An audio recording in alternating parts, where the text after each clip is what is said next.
So good morning everyone, welcome to Turbulence. In this lecture we'll begin part 2 of the course, which is turbulence modeling and simulation.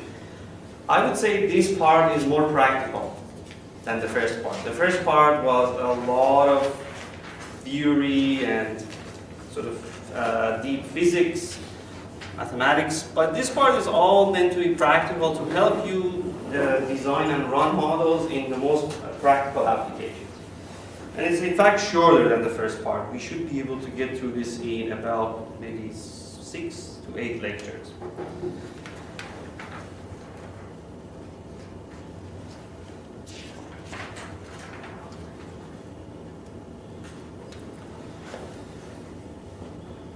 So the first chapter in this part is Introduction to Modeling and Simulation. We're not going to do any math or model development here, but we're going to put the material in order and give you an overview of what modeling and simulation is. So it has passed over a century that we have been solving the turbulence problems,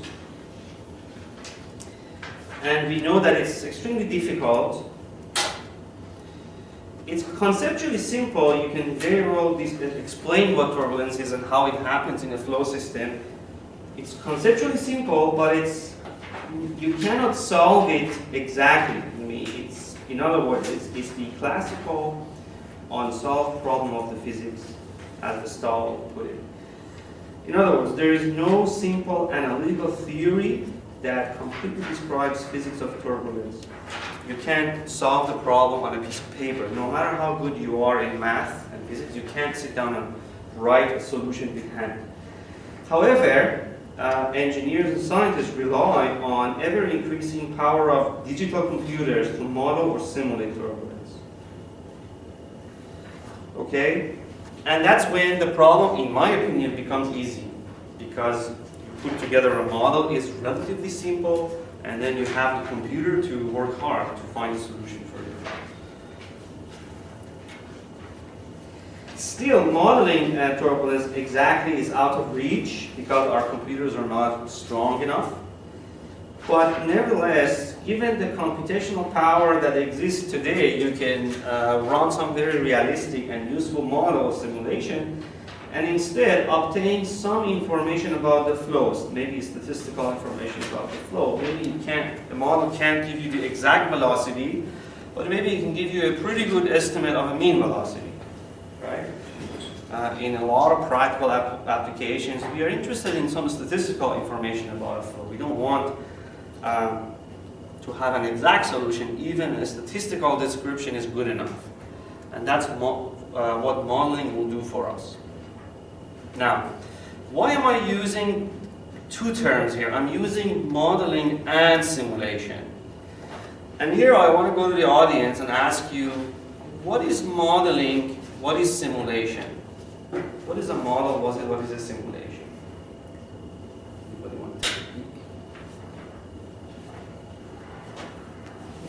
Modeling, we have some simplifications, but in simulation, we consider as much possible as constant and parameters that are included in the plan. Yeah, so you're saying that simulation is a level deeper than a model. It's a level more accurate, it's a level more descriptive, and that's right. Yeah. So yes, there is a difference. For us in the turbulence world, this is how we put what Arash said in words. In a turbulence model, equations are solved to give some mean quantities about the flow, right? So I'm talking about mean. Models give you statistical information about the flow. For instance, it could give you mean velocity or a mean component of the Reynolds stress. Fair enough, right? However, in a simulation, equations are solved for time-dependent properties of flow, or particular realization of the flow. So which means that not only it's possible to derive some sort of a mean out of this simulation, but we actually have a time-dependent result. You get the solution as it's changing and developing. And if you have enough of these realizations, it's still possible to derive the mean quantities by performing a statistical analysis during post-processing phase as opposed to the calculation phase. I mean, this is how it works. For example, you run a model, it runs and it gives you the mean velocity. It just gave you the statistic. It did not give you all the individual velocities that resulted in a mean calculation. It just gave you the mean. But a simulation will run, it gives you many velocities. Velocity 1, velocity 2, velocity 3, in a time-dependent fashion. And then you time average those velocities and get some sort of a time average or mean. So each solution it gives you is a realization. Okay? Here's an example. I brought my ping pong racket and the ping pong ball here today, right? Some days ago. So I threw one ball. There was no guarantee that the ball would reach exactly here at time step 1 second after I hit it, right? Every time I hit the ball, it ends up somewhere. I hit it once, one realization, the ball ends up here. I hit the racket again, another realization, the ball ends up here. Every time it happens to be a little higher or lower or to the right or to the left, each one is a realization of the ball throw. But the mean is just one number fixed here. The mean, like if I throw this ball 20 times, on average, it will end here. So the model gives you the average position of the ball, if you like. But a simulation gives you its many instances or realizations. Okay? So, however, I should warn you that the terms model and simulations are used interchangeably in the literature. A lot of people, like lousy authors, sometimes like myself, use model, but we actually mean a simulation. A lot of times you see in the literature, in papers and theses, people say simulation, but they actually mean model. So you have to be careful. You have to read more in between the lines to understand what they did was actually a model or a simulation. Okay?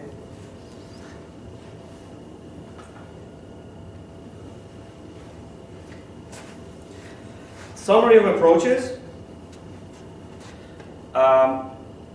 Turbulent viscosity models are among the most computationally affordable, but not necessarily conceptually or mathematically simple models. Many of you have heard of the term Reynolds average Navier-Stokes equations or models, RANS models. These are nothing but turbulent viscosity models. And all of these models calculate some sort of mean information about the flow.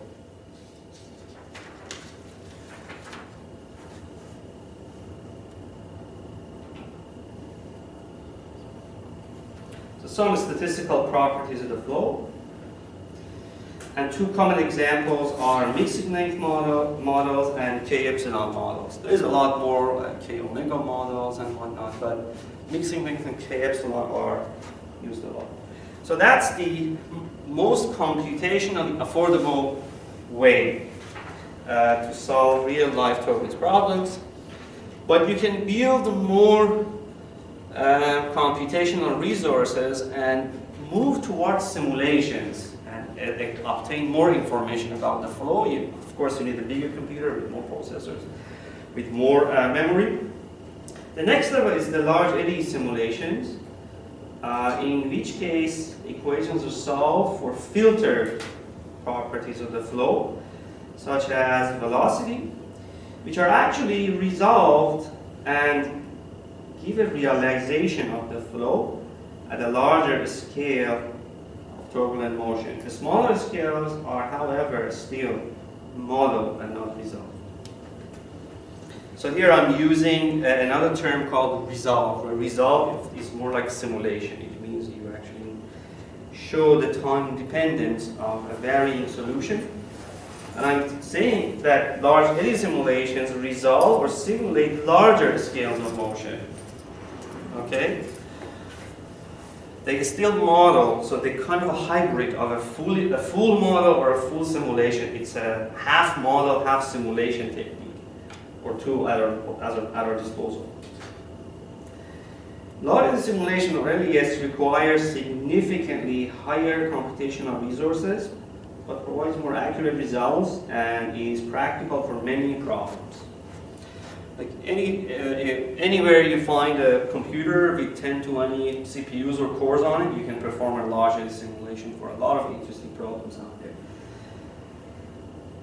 The rationale behind suitability of LES is that for many applications, the physics of the flow is dominated by large scale fluctuations, while small scale fluctuations play a lesser significant role in the physics.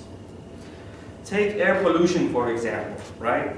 When you think about air pollution, most of the issues with air pollution happens at large scale. It's like large scales of the atmospheric movement that cause inversion, for example, and bring pollution down over a city, right? So it doesn't matter what small scale, what air is doing or how mixing or eddies are developing the flow. It's the largest eddies that move contaminants around.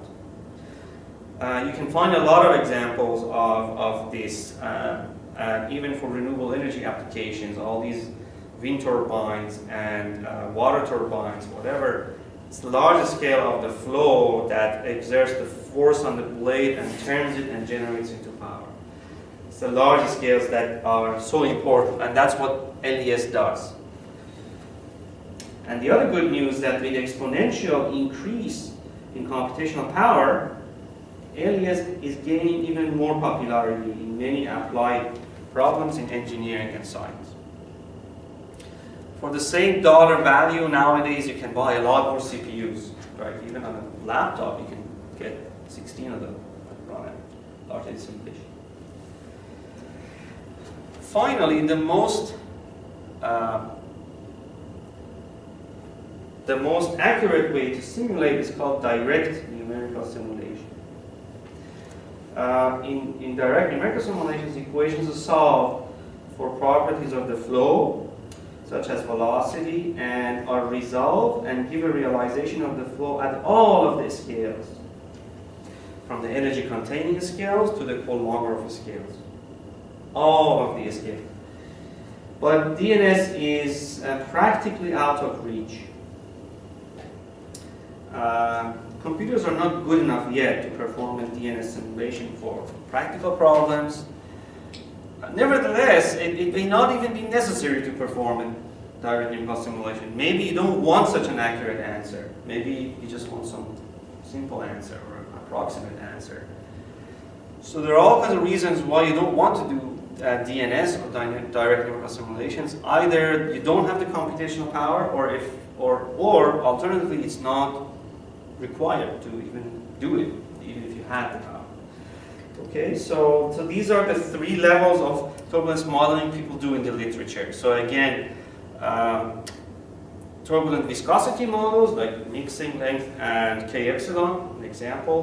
Those were the lowest, required the lowest amount of computational power. Large eddy simulations, which was a hybrid between model and simulation. It simulated large scales, modeled small scales, required a bit more computational power, and then you had DNS, direct numerical simulations, where it simulated all scales of turbulence but required a lot of computational power. So any model you find out there is somewhere in the spectrum. Okay? I'm a very visual person. I would like to put a picture to the concept of simulation versus model. So I should do that. And then I'll discuss the next part. So model versus simulation.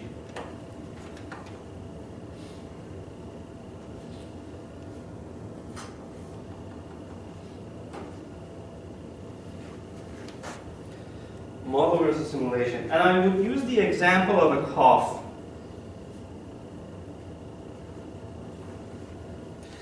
Well, it may appear as a funny example, but actually people build CFD and computational models of cough.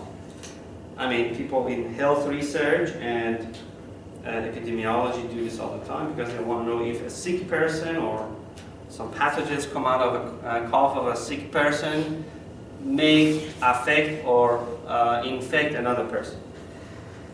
If you want to model a cough, how would you go about it? And if you want to simulate it, how would you go? Do you agree with me that if you look at a cough, let's say I use some fancy imaging technique, maybe a shadow graph or something, and I cough 10 times. If I did that, what would my cough look like? So that's me. If I do one experiment, my cough may actually, by chance, more go toward upwards. Most of the eddies that come may go out as I cough out. So that's realization one. But it's not guaranteed that every time I repeat this process, maybe another cough eddies go down, right? The cough intensity, the velocity of air coming out of my mouth changes. Every time I cough, I get a different flow field that develops. Maybe at one time I generate large eddies, another realization, I may generate small eddies. So every realization of the flow is different. A simulation actually is of that nature. Means that if I simulated the cough, every time the simulation gave me a different answer, much like the physics of the flow. Okay? It's still possible to do some sort of ensemble or time averaging.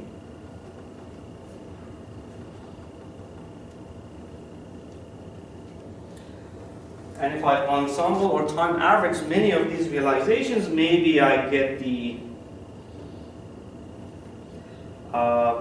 cough on the average sense. I mean, it may look like a balloon, right? You agree with me that if nobody, when they cough doesn't look like a balloon. It's not round or shaped or so smoothly varying. But if I average all of these realizations, this is what I would get. By the way, the cough is a puff or is a transient jet for our purposes. So this is the ensemble or time average. But if I modeled the cough, right, I'm not going to get all these realizations. I only get the average or mean. So this is what the model will give me.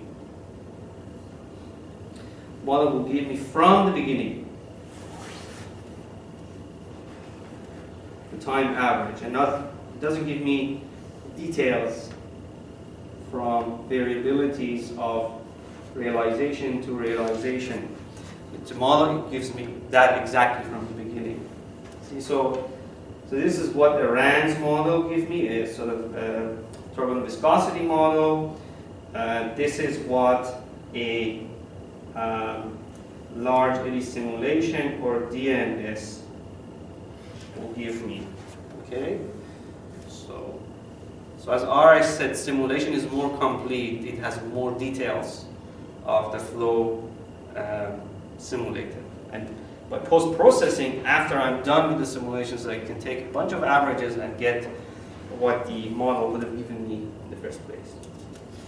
So some visual way to think about model and simulation.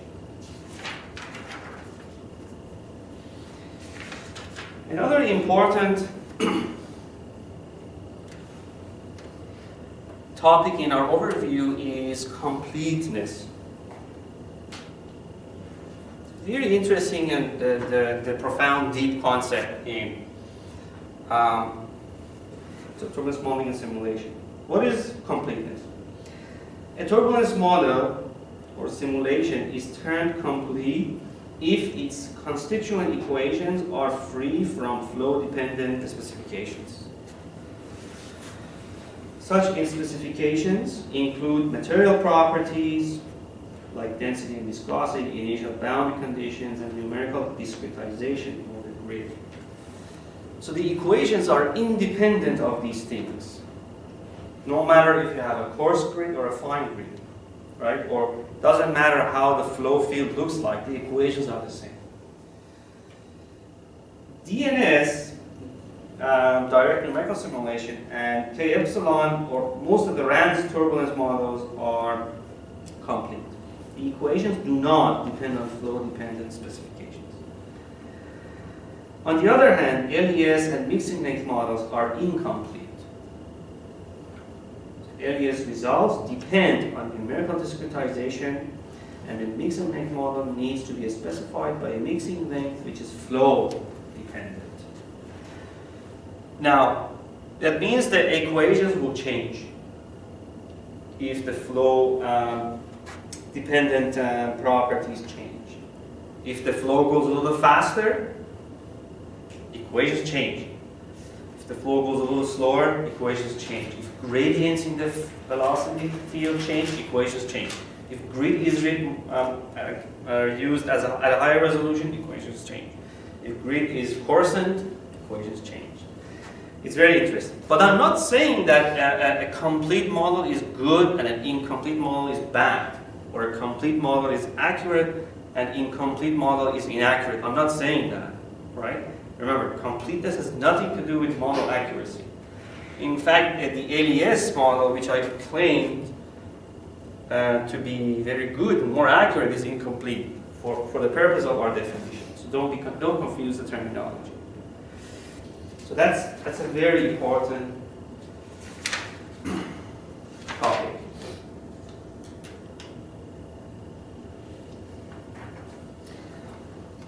I should put another.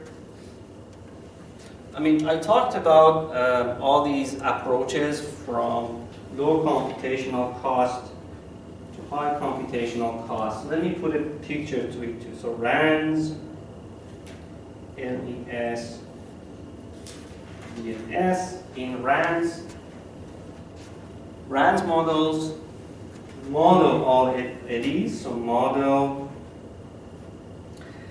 all eddies. LES simulates large eddies, models small eddies, and DNS simulates all eddies. Okay, so if you want to have a picture for all these modeling approaches, this is what the spectrum looks like. So here, the accuracy increases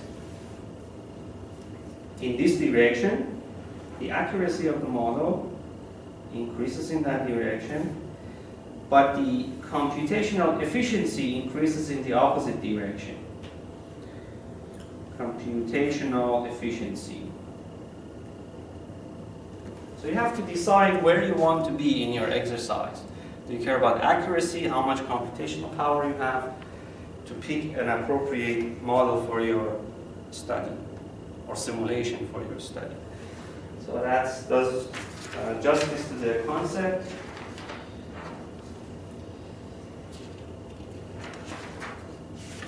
Another big picture thing is closure. Everybody remembers the closure problem. We said there is a closure problem in turbulence modeling and simulation when we developed the mathematics. What is the closure problem?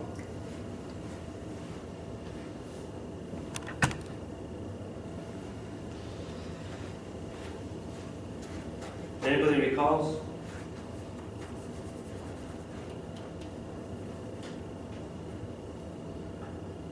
Do I get exactly the number of equations that I need to solve the turbulence problem? 9 in the tensor. Yeah. I'm always lacking equations to close my system. There are more unknowns than equations. So that's the turbulence problem. So let's reiterate that. When modeling or simulating turbulence, most often the number of unknowns in the set of equations for turbulent flow is larger than the number of equations. And then when we try to include new equations to balance the number of unknowns, and equations you find that there are more unknowns. So this keeps popping up. This is called the turbulence closure problem. And it's because of the nonlinearity of the transport equations. They're nonlinear. These new approaches, unknowns pop up all the time. So that's why a lot of people refer to turbulence modeling or simulation as the art of modeling and simulation.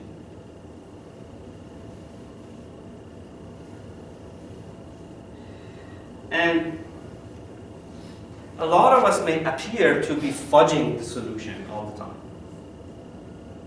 Like we bring these constants out of our pockets and throw equations in the system with no full justification and claim to solve a particular problem. Flow over a wind turbine or a boundary layer in a weather forecast model. So we seem to be inventing things with not sufficient justification, and that's true because it's an art. I mean, you can't go to a chef and say, why do you add more salt than pepper? The chef has an approach in serving you a meal, you still enjoy the meal, and it's a fantastic food, it's good for you, right? So is modeling or simulation of turbulence. There is an art, inventiveness in it, but we can solve a lot of problems out there with the inventions that we do. Okay, so keep that in mind. And we close these. Sometimes we don't really use too many equations. As I said, more equations do not guarantee a better answer. So sometimes you actually, with the experience, you decide how many equations to use and how to close the rest of the parameters. So in general, more equations and unknowns do not necessarily guarantee a more acceptable solution. For instance, it has been found in planetary boundary layer atmospheric flows that sometimes fewer equations can give you more acceptable answers. It's the classical study by Miller and Yamato where they started with 2 equations for K and epsilon and showed it does much better than a 9 equations Reynolds stress model for that problem. So it comes with experience and trial and error to find how many equations are enough. The other thing is digital computation, and I may spend a little bit of time here.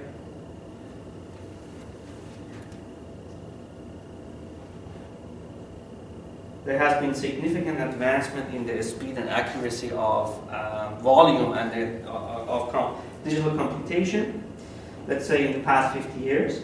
The amount of computation in flops or floating point operations per second over a specified time is a measure of a computer's ability to perform calculations, and flops are just exponentially rising with the processor technology and computer architecture. We were in the age of megaflops, and before realizing or noticing, we were in the age of gigaflops, teraflops. So there are faster and faster computers that does the computation for us. Many of us have known high performance computing. We've heard this term, and that's the type of computing where you pay attention to the architecture of your hardware. Okay? I mean, HPC does not have to be necessarily a gigantic computer, but it must be a computer that somebody thought about its architecture to get a job done.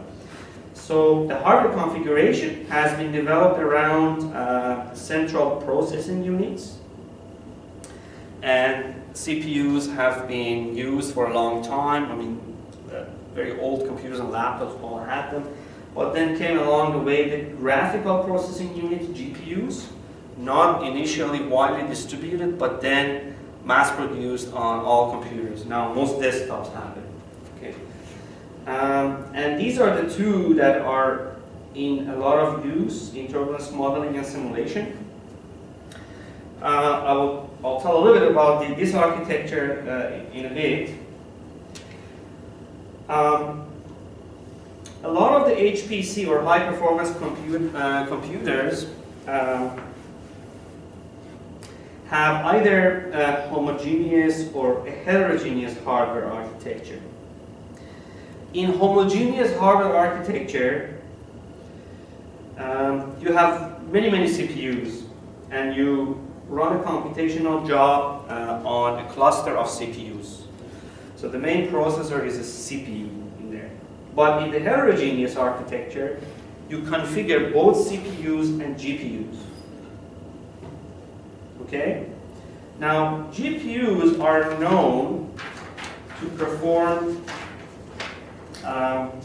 computations faster because they have many hundreds, if not thousands, of computational cores in them. But they're not memory rich, and they take time to pass message back and forth. So they can perform faster for some specific computational tasks. For example, they might be very good at inverting a matrix. Okay, so GPUs have been somehow used in a very creative way in that sense to accelerate turbulence simulations. There is a certain number of jobs in a turbulence simulation that's generic. As I said, inverting a matrix. We always need to solve a system of equations, linearized system of equations. GPUs can't do that, and one way is to have a GPU and give it the job of inverting or solving the system of equations, and letting CPU to do other things in the model. Okay. And if you're careful enough, you can speed up the simulation really nicely. Okay? But CPUs, as I said, they have more direct access to the memory of a computer, so it benefits from fast data transfer. Okay, so it has its own advantages with GPU over GPU. So you have to really know the limits of these types of processor architectures to get to talk. So the right person is asking a question then, yes. Excuse me, I have a confusion about it because usually the GPUs are connected to inboard memory. Yeah. So, and the version of memories are using in GPU cards are usually higher than the version of memory RAM, I mean, using in CPUs. For example, in a modern computer, you are using DDR4 RAM for your CPU, and there is a switch and difference from where your CPU is working and where your RAM is working. That's why you have a cache in your CPU. But in your GPU, you have a higher version, for example, DDR5, embedded in the board of the GPU. So I think there's confusion for me about it. Yeah, so you're thinking GPUs can even be not limited by RAM access, given how they are made nowadays. Yeah. That may be true. Yeah, and they can be put into even better use for Maybe. simulations. Yeah, The I source agree. you pointed here, he considers GPU only, which shares a memory card of the system. Yes, That's true, but that's true. But at large scale, you can design an architecture. Or in fact, we, for example, add as much as possible RAM to the GPU cards because they're much more faster than the traditionals. Yeah, And I agree, definitely. And people do it. I've seen some very large scale simulations at atmospheric scales where it's all done on GPU. Like very high resolution LES at the scale of, let's say, a mega city like Berlin, for example, or Toronto. Yeah, people do it.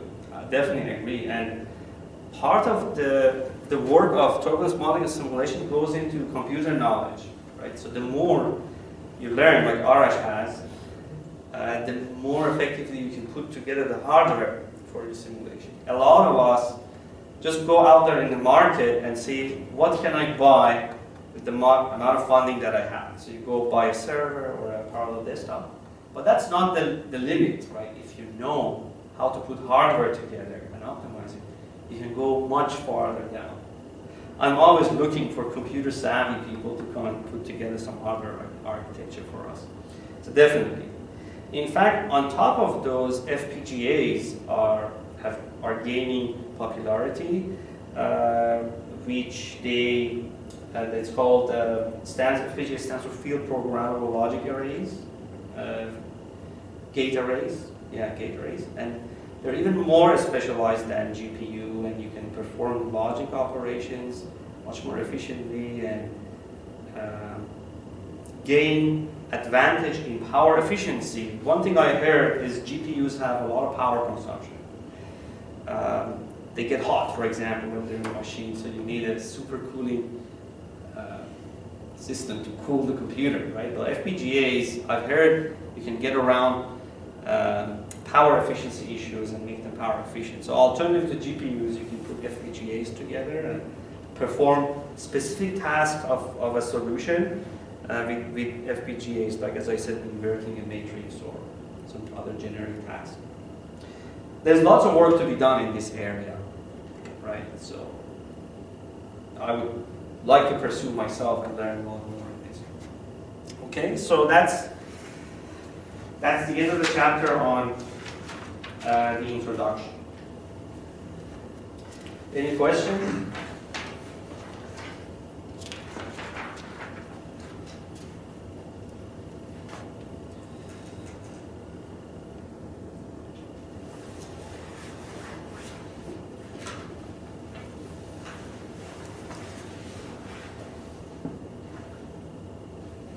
So let's start the content. The first type of model I would like to describe is the turbulent viscosity models. And as you remember, these are the models that are most computationally efficient, but they are not always accurate, or as accurate as you want them to be. So turbulent viscosity models. The key central assumption in turbulent viscosity model was the turbulent viscosity hypothesis. And this came up in the first part of the course, where we said components of the Reynolds stress can be related to the turbulent viscosity times rate of strain. Okay, so there is a proportionality between rate of strain and Reynolds stresses, and the constant of proportionality is called a turbulent viscosity. Okay. These models are a class of Reynolds average Navier-Stokes models in which the Reynolds equations are solved for the mean velocity interface. For example, K epsilon, the RANS model, only gives you mean values. In a simple shear flow, you can see this relationship more clearly because first of all, the isotropic part you can neglect up here, and rate of strain simplifies to just partial u, partial y. And here you can think of a simple shear flow as a simple wall flow x, y. Simple shear flow, right? Velocity only varies in the y direction. It's not varying in the x direction, so u is the fluctuation in the x direction, and v is the fluctuation in the y direction. So Reynolds stress, cross correlation of u and v fluctuations, is minus turbulent viscosity, the vertical gradient of u.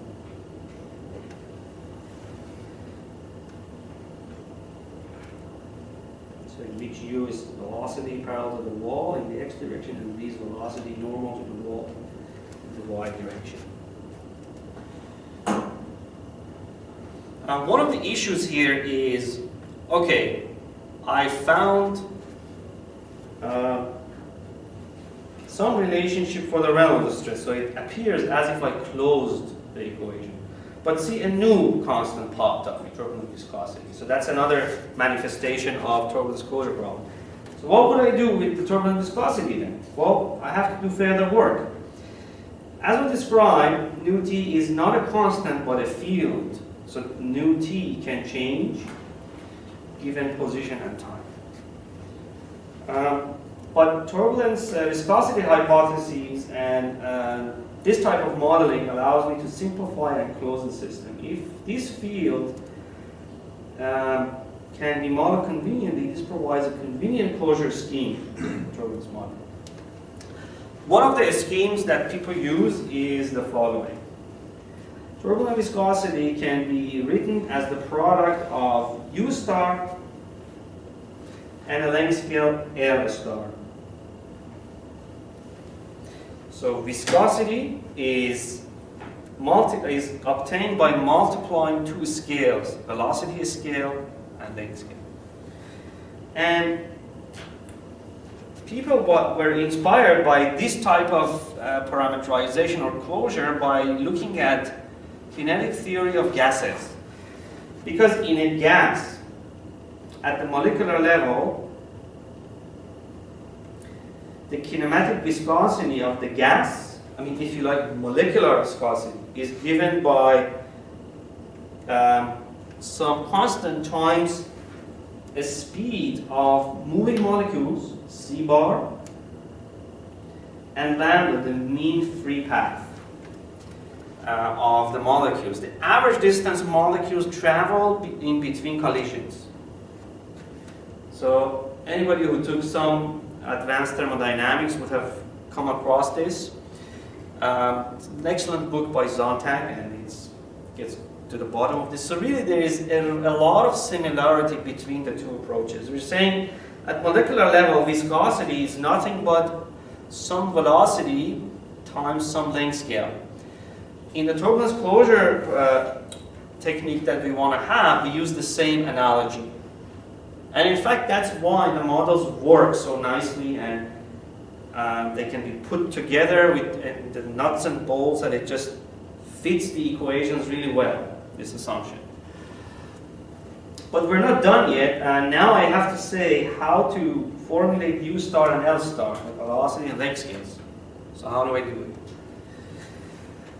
So that's now my main task. In mixing length models, L star is specified on the basis of the geometry of the flow. Which means that people look at the type of flow they have. Is it a wall flow? Is it a jet flow? Is it a cavity flow? Is it whatever flow it is, they classify it and specify a length scale. I'll give you some pictures in a moment. For example, if you have wall flow, you have flow over a wall. People will specify mixing length given a distance away from the wall, or length scale given distance away from the wall. For example, if you're near the wall, the length scale may be small in this region. If you're away from the wall, the length scale may be bigger. So depending on how far away you're from the wall, you can specify a length scale. You see what's happening? So I can easily formulate an increasing length scale away from the wall with some inverse relationship, let's say the distance from the wall. You might say, okay, I don't have a wall, but I have a building, right? Let's say flow is going over a cavity in urban areas, so flow is coming. Okay, this is no longer a simple wall flow. It's flow around the building or over a cavity or whatever.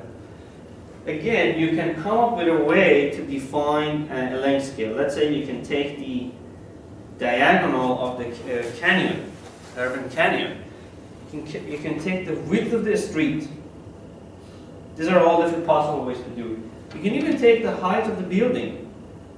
Be my guest, right? There is, as I said, some arbitrariness in specifying the length scale.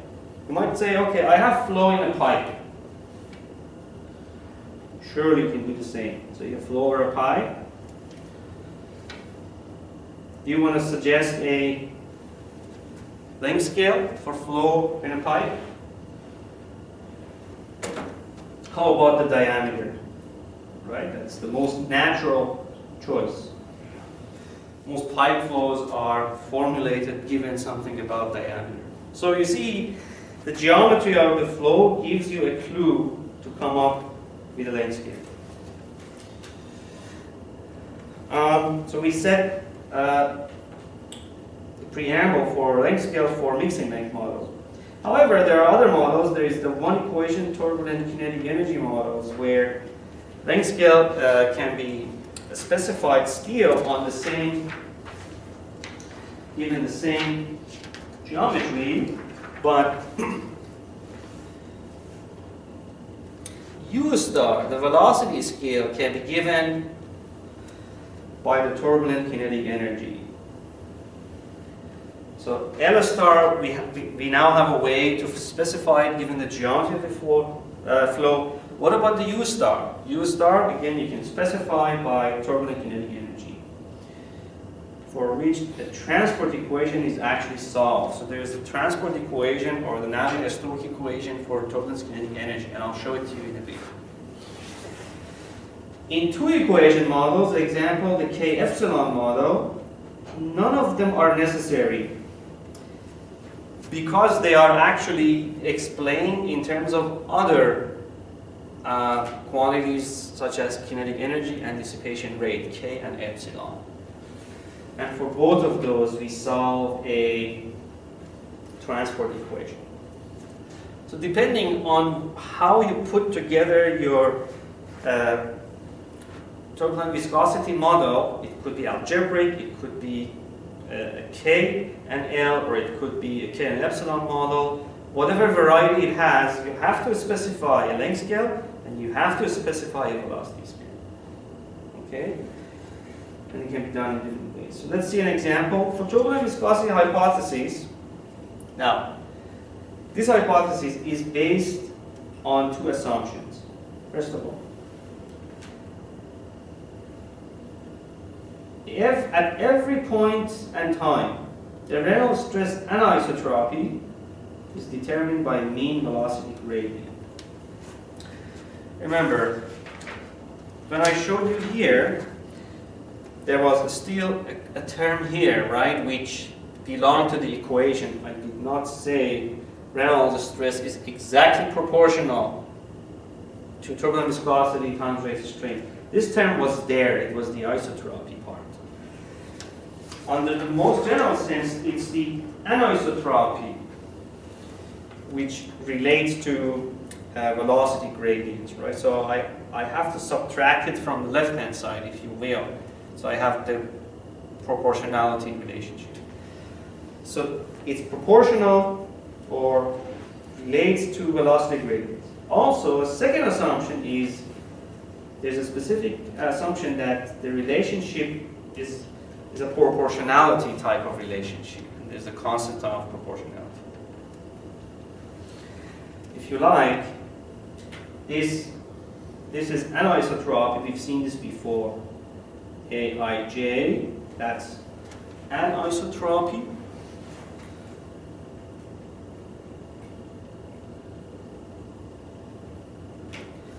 And this is 2 times the rate of strain. And this came in the first part of the course.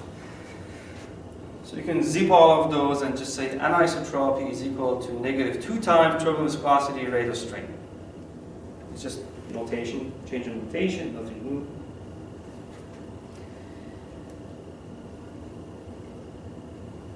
So S bar, Sij bar was the rate of strain tensor.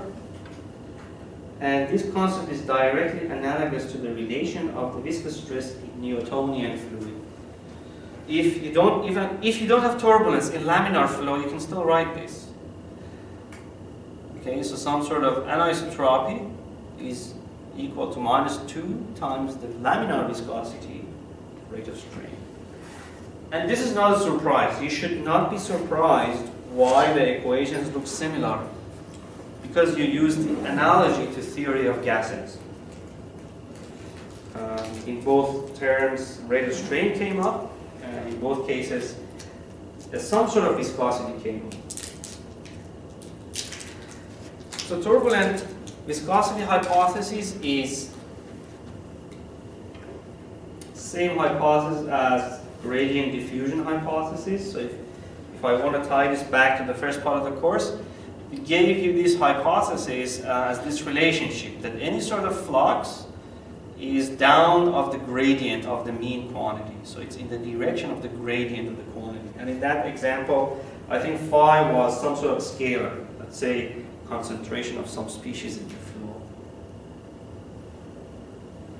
So this means that the flux is aligned with the mean scalar gradient. And gamma t is a turbulent diffusivity. It should not be confused with laminar diffusivity. Okay?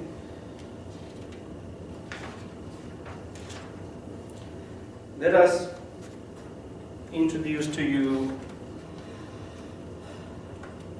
the first type of the model. So the simplest ones you can get are the algebraic models.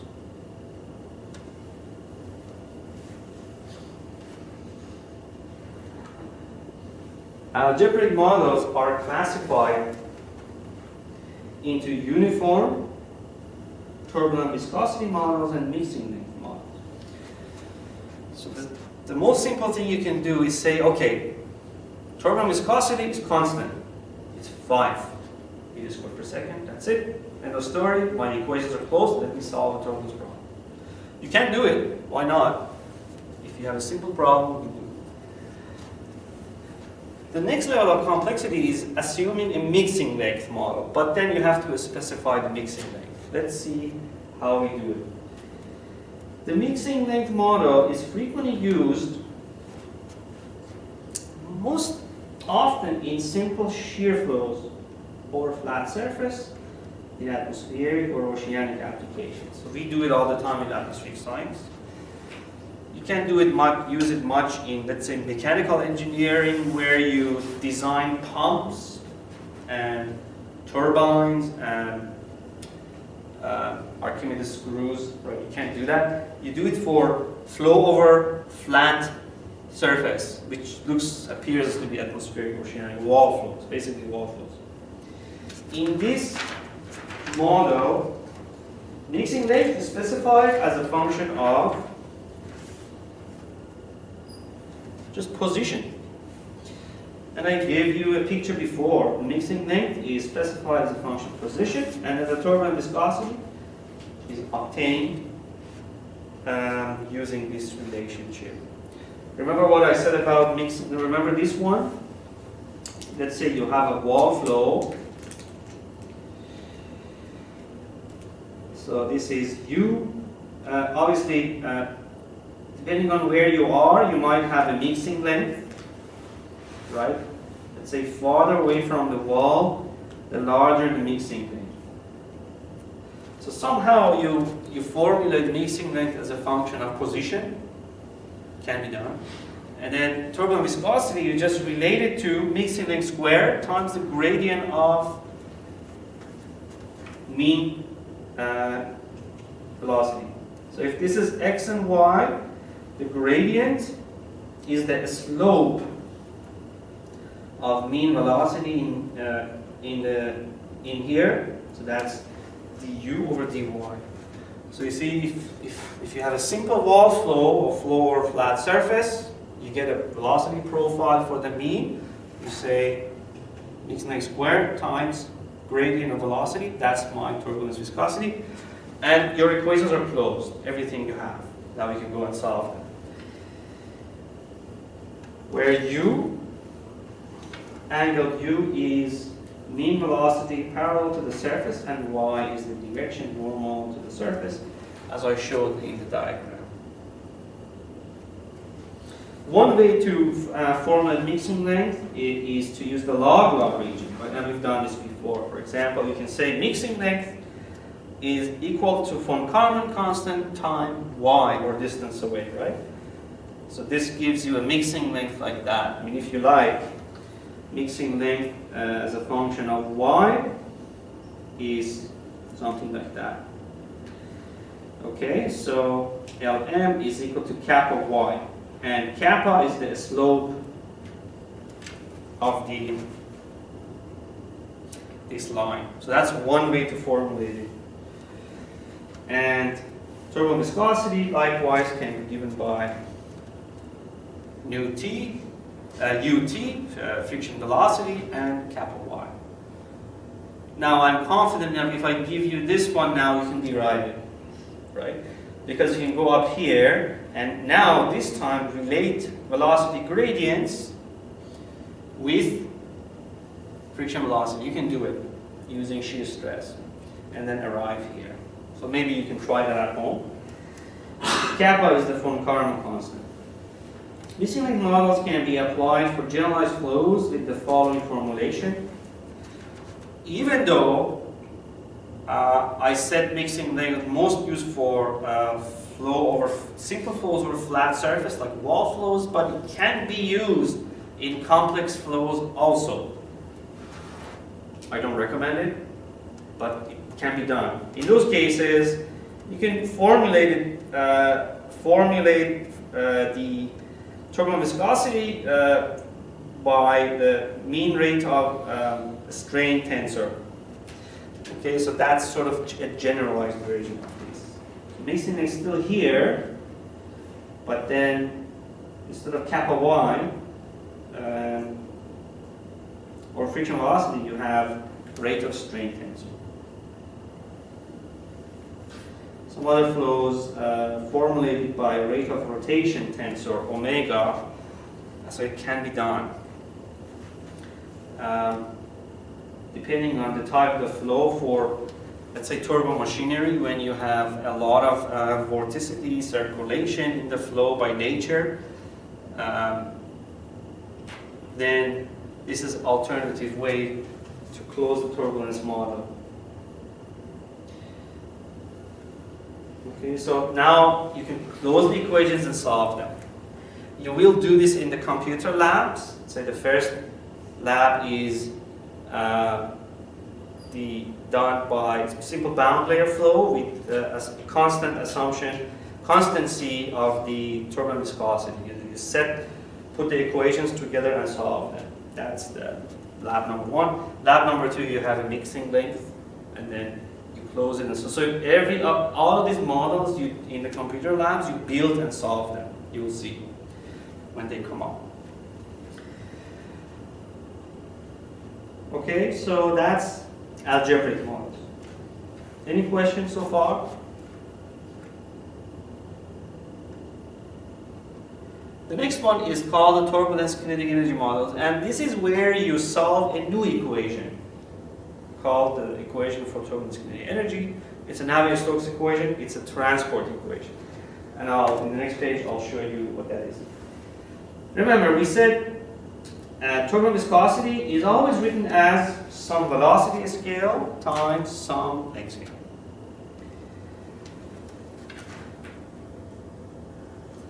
In the mixing model, this is what we did. We said, we just did it up here. No need to repeat this, but in the mixing model, velocity scale is mixing length times the gradient of the mean velocity. Okay, so this is what we did before.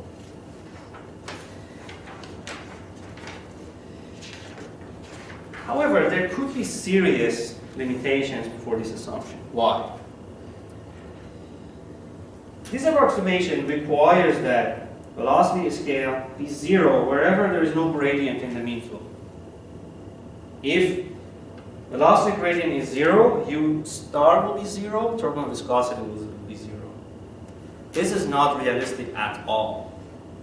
A lot of flows have no gradient in mean flow, but there's still a lot of turbulence. So this approximation is far from reality for many cases. Maybe for simple wall flows near the wall, near the flat surface, it's a good assumption. There's always some sort of gradient in mean flow. But a lot of times there isn't. More complex flows, there's no gradient, but there's still turbulence. Now, two genius people proposed an alternative, and these were Kolmogorov, the famous Russian mathematician, and Prandtl, the German engineer. They independently proposed that velocity scale can be better formulated by turbulent kinetic energy. I mean, after all, kinetic energy has is related to velocity of the fluctuations. But U star by definition is the velocity of the fluctuation, so why not relate the two? Isn't that more elegant and physically realistic way to do it? Of course it is. And C is a constant, and you can now fit this constant.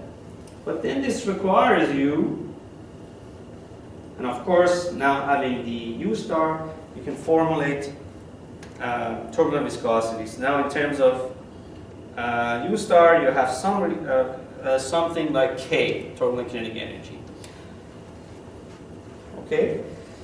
Why did I take the square root of K here? Anybody guess? Because K is obtained by squaring the velocity. But I don't need a scale for the square of the velocity. I need a scale of the velocity. I just take the square root of this. So you see, you can sort of get inspired from unit consistency and basic considerations to put these equations, put them out of your pocket, and invent some. You can do it. With the experience, it will happen. At some point, you will do it in your career. Okay, so you formulate this, and then here you have your turbulent viscosity. But then you have a new problem. What is K? You have to write a transport equation for K. But before I forget, let's look at the historical fact. We say Kolmogorov in 1942 proposed this, and Prandtl in Germany in 1945 proposed this. 3 years apart, but we credit both of them. How is it possible? Within 3 years, credit two scientists with some profound theory. The Russians and Germans probably weren't working together then. They're not working together, right? There was no internet. There's no internet, right? Absolutely. So the world was at a war at that time. Okay, so there's a lot of the Russians worked in silo and the Germans worked in silo, and most of the theories were put into evil use. Maybe even still today, great minds are working in silo to create some horrible technologies. But anyway, I mean, from a historical point of view, that's interesting. Although their theories enable us to solve all kinds of nice problems in environmental engineering and renewable energy and whatnot. So anyway, let me not say more and move on this one. Okay, I will now show you the transport equation for kinetic and turbulent kinetic energy. Like here I'm saying, okay, kinetic energy also moves. Kinetic energy advects, kinetic energy diffuses, kinetic energy dissipates, kinetic energy, right, is produced, is consumed, right? Same idea. You write transport equation for momentum. You say, okay, momentum advects, momentum dissipates, momentum is generator, there's friction, there's acceleration. Same idea here.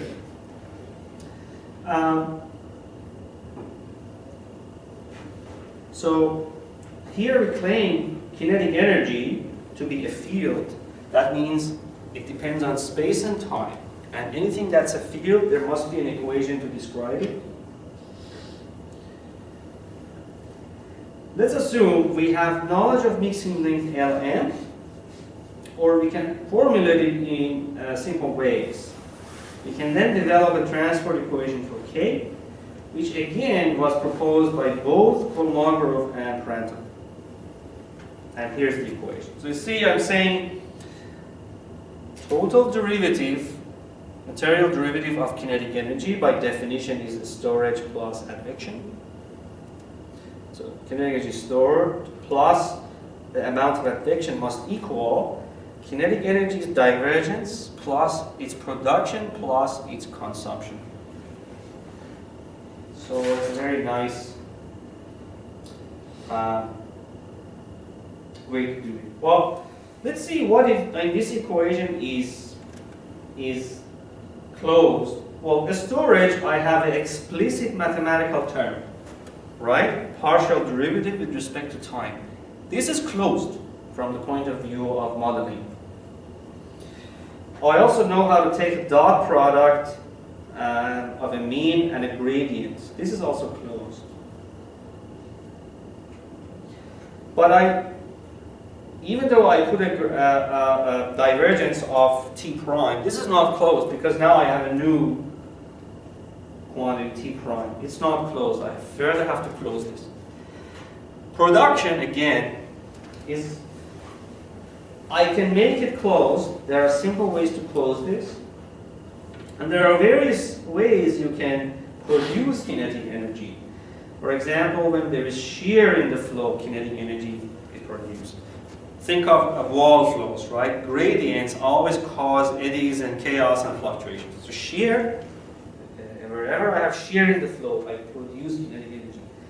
Buoyancy also causes a lot of turbulence. Do you remember 2 days ago how much wind we had? What was that wind caused? A sudden change in surface temperatures. I mean, we had a few warm days, so surface temperatures were high, and then a cold air mass approached our area, and then there's a huge amount of buoyancy. It was the buoyancy in the atmosphere that was causing massive winds and turbulence.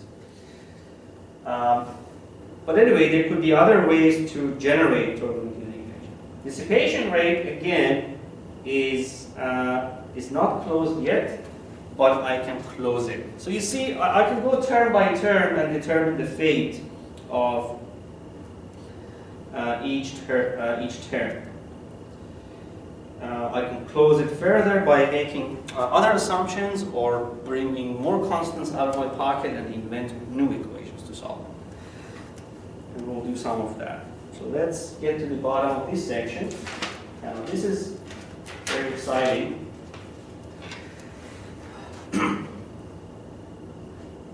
Now underline some of these terms.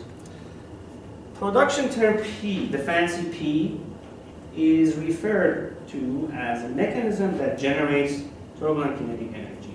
As I said, shear, buoyancy all create fluctuation, chaos, and eddies.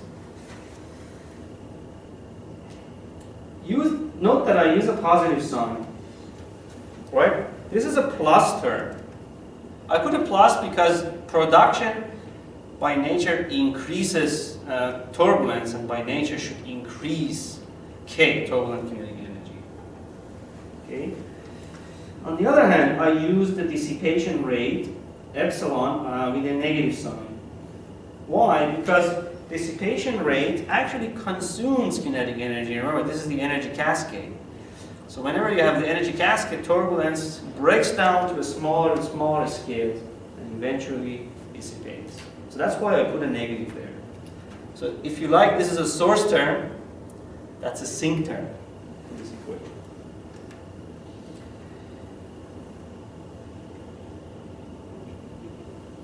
What about the flux divergence term? What do I mean by this negative delta dot T prime? Or lambda dot product T prime, with negative divergence T prime. First of all, why did I put a negative? Because I claim this to be also a sink term. And you will see shortly why I need that. Let's first talk about dissipation rate. In the chapter on scales of turbulent motion, it was discussed extensively that the dissipation rate scales with U naught cubed over L naught. U naught was the velocity scale for energy containing eddies, the largest eddies, and L naught was the length scale for energy containing eddies. Okay, so we know that dissipation scales with those two scales, velocity and length. In fact, I can close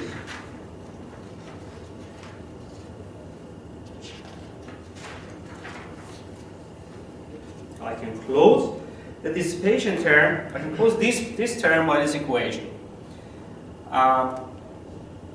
Because here, this is like U naught cubed, and here this is like L naught, right? Remember, U naught cubed scales with turbulent kinetic energy to the power of 3/2, because kinetic energy itself has defined by second power of velocity, U2. So I have to raise U2 to the power of 3/2 to get U3. Does that make sense to you? So if I write this on the corner of the page, this should not surprise you. Okay? So I closed the term for dissipation rate. I just brought a new constant from my pocket. I invented a new constant. But I can justify that. I can run some experiment and fit this constant or something like that. For example, in the log law, this constant is little c cubed, and little c was found to be 0.55. But the constant may be something else in some other flow application. In a pump, it may be different. So I successfully eliminated Lm, and I'm in good shape. Finally, turbulent viscosity I can formulate by another expression. So I have some constants now. Kinetic energy squared divided by epsilon. So I closed turbulent viscosity also. Finally, the flux divergence term, I close the model eventually by assuming T prime to be proportional to gradient of K. So in other words, I'm using down gradient hypothesis, right? Down gradient. So T prime is in the direction of the gradient to K with negative constant of proportionality. So here, Prandtl number is the turbulent Prandtl number for kinetic energy. And finally, my equation is closed. Let me tell you the purpose for the flux divergence term, and then I'll show you the full model. The energy flux divergence term in the turbulent kinetic energy equation accounts for the flux of K down the gradient of K, due to flux velocity and pressure fluctuations. This term ensures that the resulting model transport equation for K yields smooth solutions, and that the boundary condition can be imposed on K everywhere in the domain. It's a sinc term put in there to damp and consume kinetic energy, because kinetic energy is not always easily consumed in the model's sense of the definition. So this extra term makes sure it smoothly dissipates and consumes. If you don't put this term, the model may actually diverge if other transport mechanisms for K are much smaller and fail to consume it. So therefore, when I put the closed form of all of these equations, here is my closed turbulence model. So you might say, oh, what happened to continuity and momentum equation? They're still there, right? I didn't put the continuity and momentum equation, but those are the trivial equations. We always know what they are. But the rest of the equations that enable me to close the model are here. There's one transport equation for kinetic energy, and there are three smaller relationships. We know this as a one equation model, KL model. Why did I not say it's a four equation model? Because I have four equations. See, I use the term equation for a differential equation, for a complex equation that requires some sort of numerical recipe and results in a system of equations, and I can integrate the matrix, right? So for my point of view, these are not equations, they're just simple equalities. I mean, anywhere I want nu t, I calculate it quickly. So it's not complex enough to deserve to be an equation, if you want, right? These three are simple relationships. The real equation is up here. So that's why we say it's a one equation turbulence closure model. Okay, does it make sense? Do I need to explain more on that one? Yeah, so we reserve the term equation for a differential equation that requires numerical techniques to solve. So you see every term is determined now. So storage term I know, advection term I know, flux divergence I know, production I know, there are ways to do it, dissipation rate I know, thermal viscosity I know, and I assume I know the mixing length, right? The very first starting point that I know what the mixing is. So now you can take this model and the code and solve the turbulence problem. And you will also do this in the upcoming labs. Okay? Now I'm almost out of time, so I will reserve the wonderful turbulence, K epsilon turbulence model for the next time. Right? So you see, you get a sense of what happened here. You start with equations, and there's more unknowns, there's more equations, and there's some approximations, there's some inventiveness, arbitrariness on how you close the equations, and finally you solve the problem. It comes with experience, and then you get better and better at it. Okay. Any questions? Please jump start on your computer labs immediately. Now you can do 2 more maybe, and get more comfortable with the topic. Sounds great. See you next time.